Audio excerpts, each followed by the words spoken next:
సంచరించే ఎగిరే పక్షుల్లో ప్రాముఖ్యంగా 3 పక్షులున్నాయి. నంబర్ 1 పావురం, నంబర్ 2 పక్షిరాజు, నంబర్ 3 శంకుబుడి కొంగ. వీటిలో ఉన్న ప్రత్యేకత ఏంటో తెలుసా?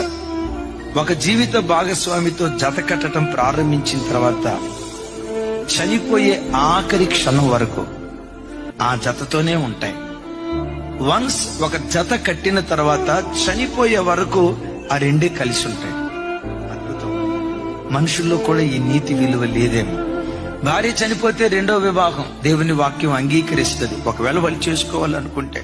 భర్త చనిపోతే 2వ వివాహం దేవుని వాక్యం అంగీకరిస్తుంది, ఒకవేళ వాళ్ళు చేసుకోవాలనుకుంటే. కానీ భర్త బ్రతికొండగా, భార్య బ్రతికొండగా ఒక పురుషుడు అక్రమ దారులకు వెళ్ళటం అది అక్రమ సంబంధం. ఎక్కడ చూసినా వివాహ వ్యవస్థ దారి తప్పిపోతుంది.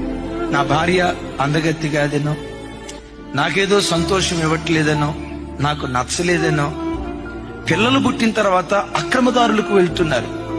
మనుషుడ విను, బోధించే నేను, వింటున్న మీరు. నీతి కలిగిన న్యాయాధిపతి దేవుని ఎదుట నిలవబడే రోజు ఒకటి ఉంది. నీవు చేసిన ప్రతి చర్యను బట్టి, దేహంతో జరిగించిన ప్రతి పనిని బట్టి దేవుడు లెక్క అడుగుతాడు. We are accountable. బిడ్లరా, వివాహ బంధం చాలా పవిత్రమైనది. నా చేతులు జోడించి దండం పెట్టి చెప్తున్నా, వన్స్ ఒక్కసారి వివాహమైన తర్వాత ఆ భర్త మంచోడైనా కాకపోయినా ఒకే భర్త.